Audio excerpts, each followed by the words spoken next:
Hi and welcome back. Now we're in the somatic symptom and related disorders. This is part 2. And again, I'll come up with a little scenario here.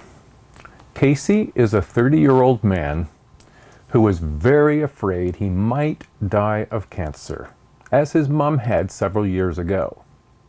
He made frequent visits to different doctors complaining of a pain in his left leg.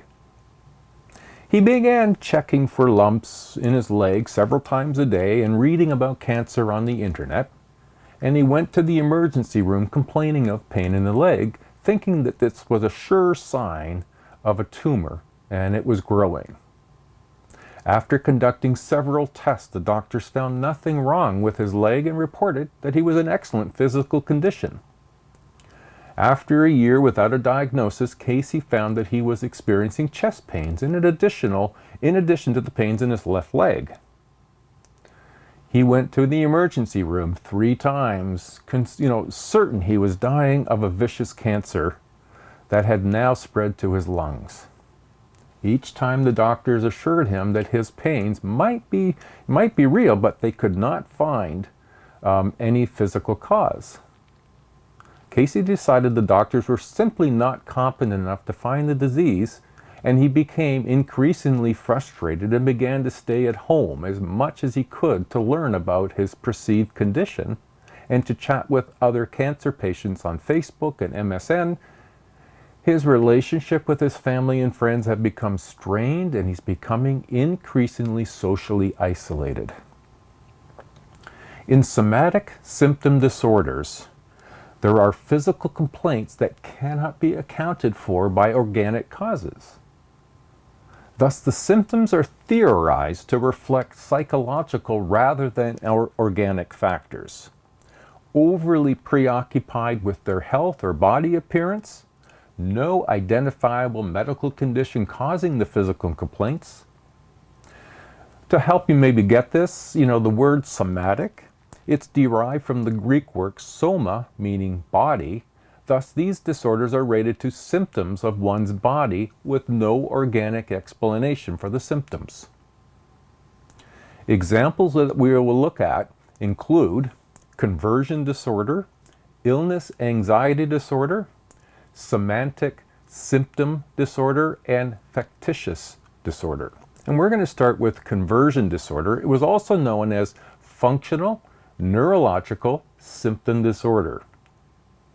In conversion disorder, symptoms or deficits in voluntary motor or sensory functions occur, which suggests an underlying physical disorder. But again, no apparent medical basis for the condition can be found. Now, the symptoms are not intentionally produced, and that's an important variable, as is with many disorders, is that these are not intentional. The person is not malingering.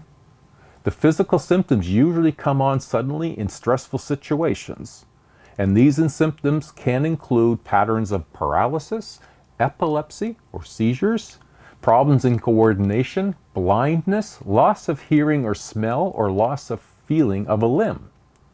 Now, this would no doubt concern you, but the person with the conversion disorder, they seem and appear unaffected.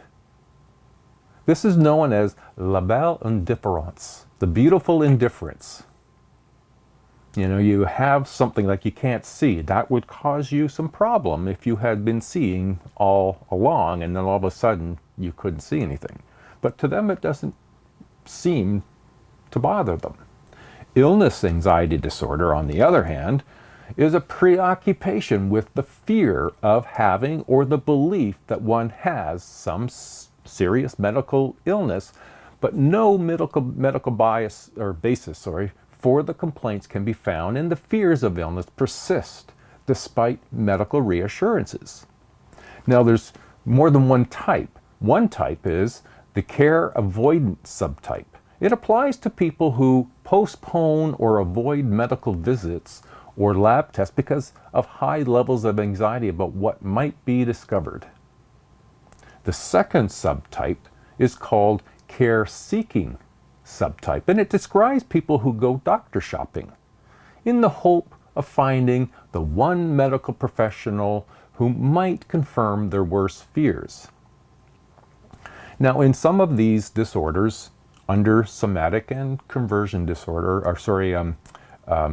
dissociative, you can ask the question, is this fake or real? And it's probably one from an unexperienced or inexperienced person looking into the circumstance that it must be, you can't be real. Well, people with illness anxiety disorder, they don't consciously fake their symptoms, but fear their symptoms are due to real illness. Feeling resentful towards their own doctor, they often go doctor shopping, and this condition is what was known as hypochondria. If we look at somatic symptoms disorder, people with somatic symptom disorders have trouble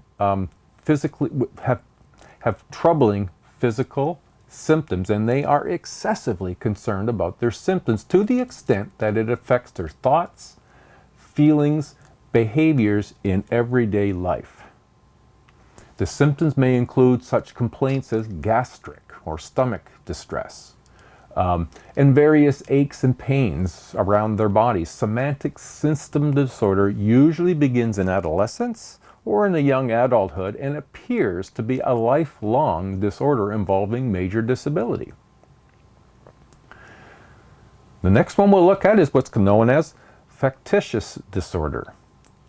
And the factitious disorder is a type of psychological disorder characterized by the intentional fabrication of psychological or physical symptoms with no apparent gain.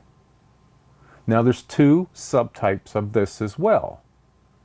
One is known as factitious disorder on self, which is characterized by faking or inducing symptoms on yourself. The second is known as factitious disorder imposed on another, and it's characterized by inducing symptoms in other people. Now, the first type, it used to be known, and you may have heard this term, Munchausen syndrome. The second time was known as Munchausen by proxy syndrome. So let's try to understand some of the perspective about where might or how we might explain the disorders. And we'll start with the psychodynamic view that holds that conversion disorder represents the conversion into physical symptoms of the leftover emotion or energy that is cut off from unacceptable or threatening impulse that the ego has prevented from reaching, that awareness, so it's pushed it down, and so to compensate. Conversion theory, disorder. Now, the symptom is functional. It might not serve them, but the symptom allows the person to achieve both primary and secondary gains. Well, let's determine what those are. Well, primary gains, in a psychodynamic theory, the relief from anxiety obtained through the development of a neurotic system.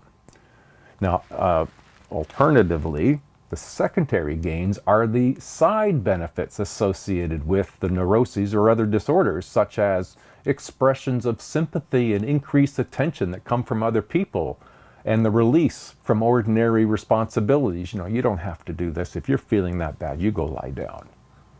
And that's the secondary gains. Now, learning theorists, they focus on the reinforcement of, and the associations with conversion disorders, such as the reinforcing effects of adopting what is known as the sick role.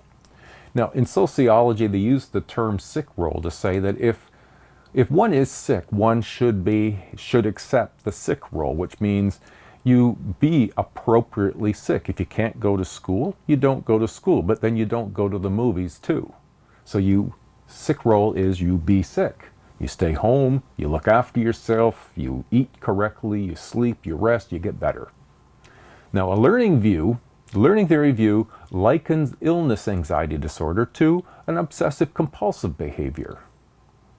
The cognitive factors in illness anxiety disorder include self-handicapping strategies and cognitive distortions. Now, the distortions can be affected with the cognitive theorists who look to the role of these distorted thinking patterns, they can often be oversimplifying as making mountains out of molehills, as an example. Now, people may exaggerate the importance of the symptoms and produce excessive anxiety about their well-being. So that can lead us to a sort of a quick overview of what might be some treatments for somatic symptom and related disorders. The psychoanalysis, well, they seek to uncover and bring to the level of awareness these unconscious conflicts originating out of our childhood that are believed to be the root of the problem. Now, once the conflict is uncovered and worked through, the hysterical symptom should disappear because it's no longer needed as a partial solution to the underlying conflict because it's been resolved. The behavioral approaches, they focus on removing the source of the reinforcement that is maintaining this abnormal behavior pattern.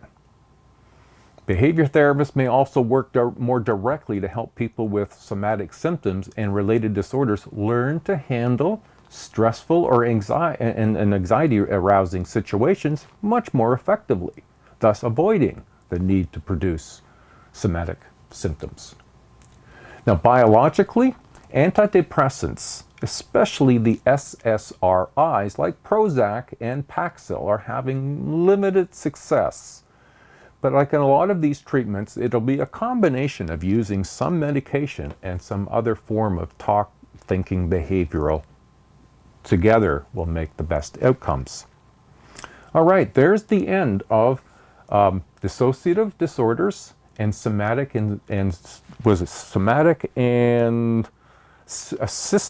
symptoms related disorders. Sorry about that. So I hope everything's going well for you. Good luck, and we'll see you next week. Bye now.